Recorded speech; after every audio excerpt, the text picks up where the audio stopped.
kuwani waa foorefyada dagaalka ka socda calmiska oo lagula jiro argagixisada Daesh.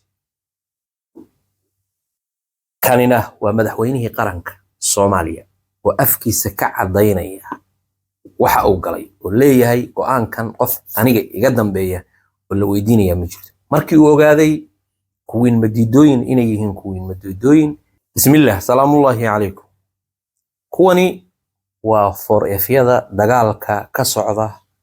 calmiska oo lagula jiro argagixisada Daesh.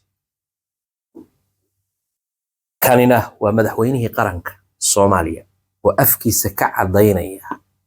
waxa uu galay oo leeyahay go'aankan qof aniga iga dambeeya oo la weydiinaya ma jirto. markii uu ogaaday kuwiin madiidooyin inay yihiin kuwiin madiidooyin, horeyna uu fadhiyo masar ansax.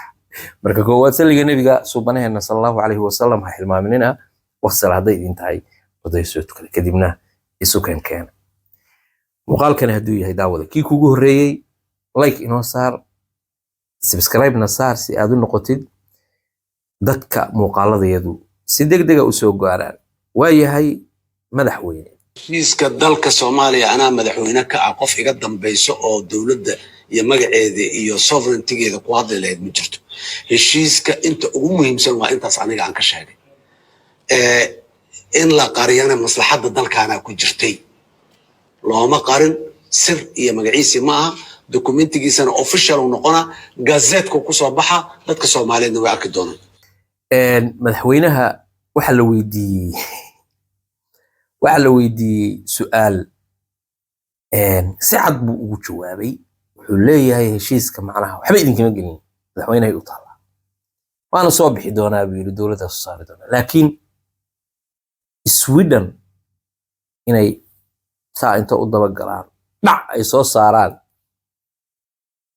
mar hore ay soo saareen, laakiin in haddana Turkiga laftigiisa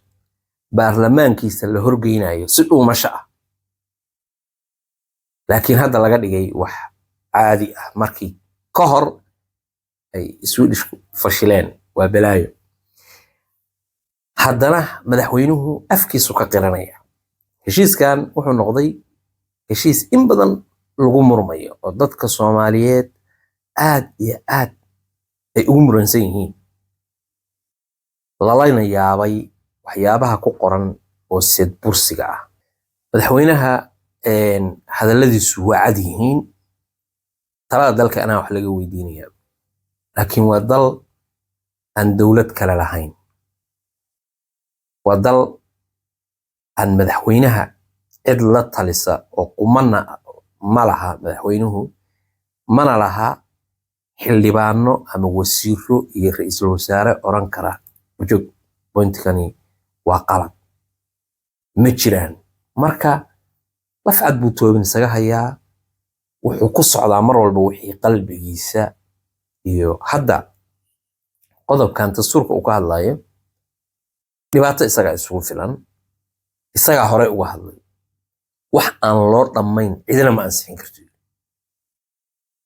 hadeerna wuxuu leeyahay waxba laga bedeli karaa. markii la yiri waxba laga bedelayaana wuxuu taagnaa looma dhama oo wax aan maamul goboleedyadu raalli ka ahayn oo aan siyaasiyiinta saamiga siyaasadeed iyo groupka ku sheegaan ma fahmaysa aysan raalli ka ahayn lama samayn karo taagnaa. isla hadeerna wuxuu taagan yahay ilaa isaga ana fadhiya hadda weeye moogtay, maadaama uu hadda fadhiyo wuxuu taagan yahay waa caadi. marka in la mucaarado oo madaxweyne hore ama mid dambe ama mid soo socda oo mucaarado maaha, isaga laftigiisa isugu filan inuu ismucaarado. hadalkiisa hore kaliya loo daaraya, laakiin madaxweynuhu ma laha af iyo dhaga ismaqla. booshan hadda Soomaaliya waa ku jirtaa. maanta ismalihi xildhibaano Soomaaliyeed oo maanta ka samata bixin kara waxa jira oo ka hadli kara jira ismalihi. sababtoo ayagoo dhan waxay ku siman yihiin inta caawa la waco halow assalaamu calaykum arrintan waxay waxa jirta hadda ka hor waxa ii keensatay laba qof oo shaqaale ah waa ku ansixinaya. okay adigana waxa weey adiga hooya ka xanuunsan maaha oo ku fududeynaya arrinteeda. gebigooduba waa dad ku shaqeynaya nin walba jeebkiisa iyo waxyaabo yar yar in yar oo kamida oo ka caadiya baa jira.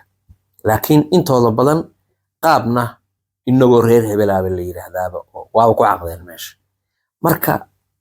oo ama ha yiraahdo gudoomiyaha baarlamaanku ha yiraahdo war inaga isku guluuba ha yiraahdo ama ra'iisul wasaaruhu ha yiraahdo ama madaxweynuhu ha yiraahdo qayb baasaa ku fadhidaba oo aan kuba hadlin qaybiba nooc qaybna jeebkay ka aamusan tahay marka waxa meesha ku batay kuwiin madiidooyinka dhowrka qaswadayaal dhowr loo yaqaanaa jiro oo ah guruubaha hadla qaar baa si dadban loogu dhaartaa oo la yiraahdaa dalka haddaa soo geshid ama marba haddaa muqdisho iyo aageeda timaadid adiga intaasaa ku maqan waxaan u malaynaya inaada ka rajo qabin xildhibaannimo dambe mar dambe inaad soo baxdid hanjabaado baa qaarna stop lagaga dhigaa waaye si kasta ha ahaatee dowladda soomaaliya xaaladeedu waa qasan tahay arrintaasina waa arrinta ugu hadalhaynta badan maanta wixii ka yimaada gadaal baynu kasoo sheegaynaa haya calmiskaad horti baa nala timaaday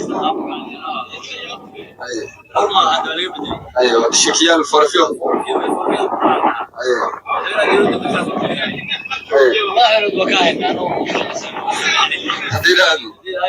السطورة يا كا سودا شاي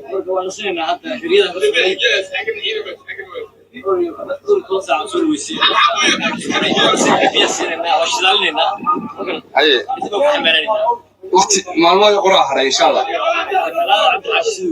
أيه.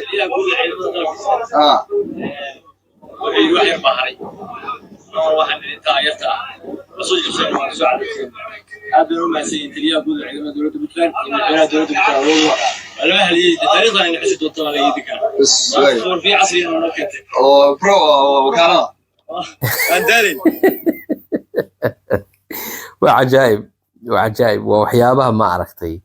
halkan waxa la soo barbar dhigay waxa lagu soo qoray gaadiidka caafimaadka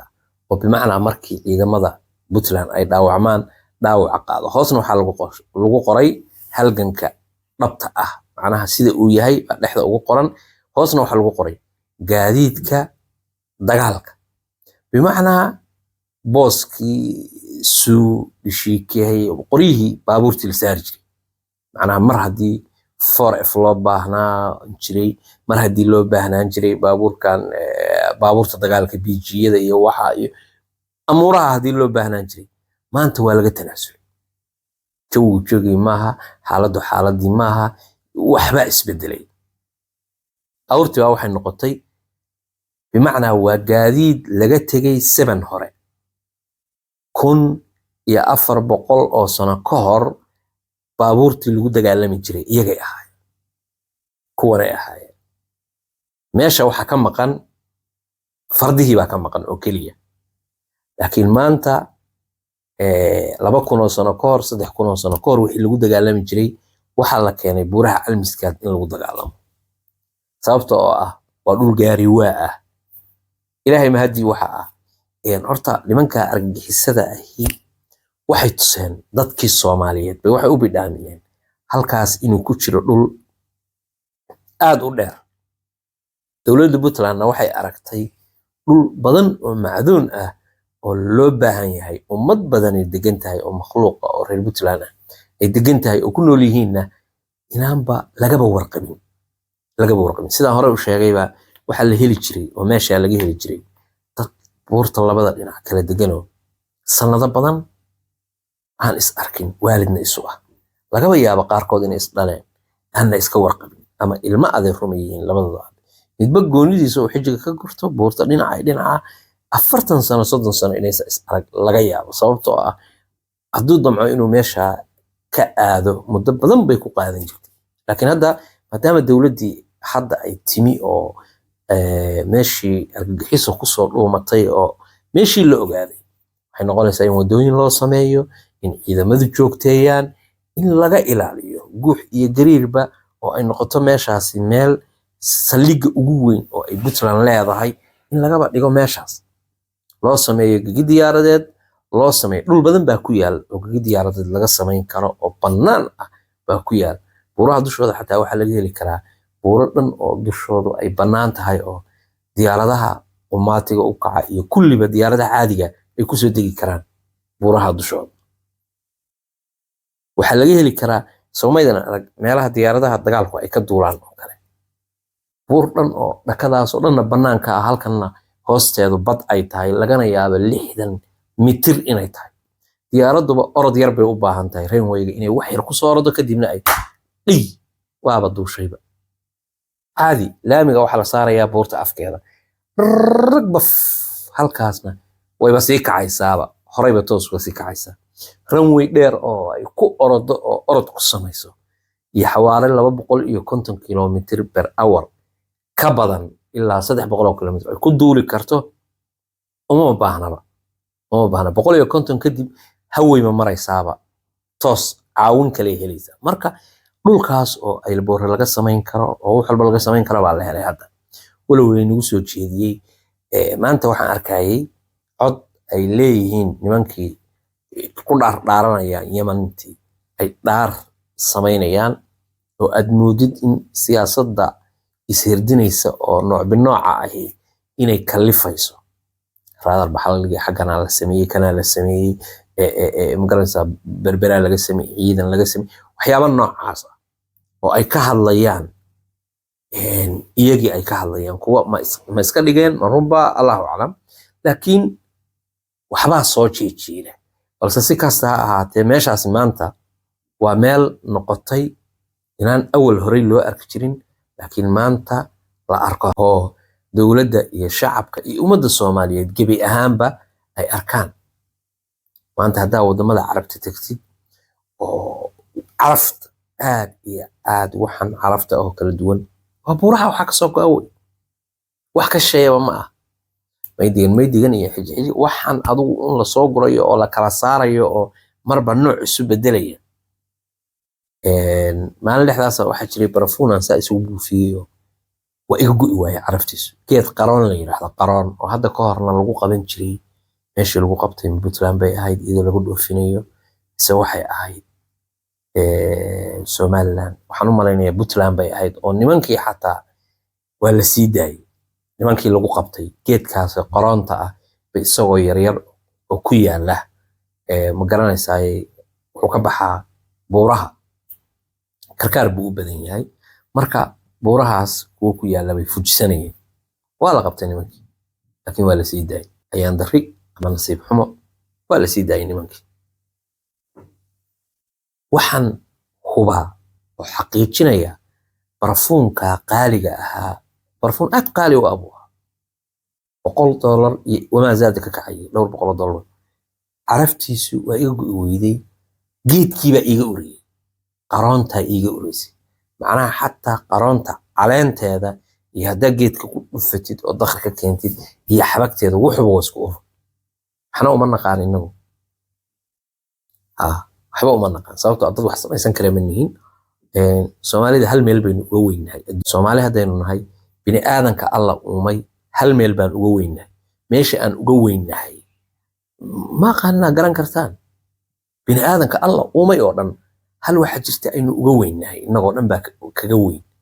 ana ninka ruushka ninka eeshiyaanka nooc doonada kaba soo qaad carabta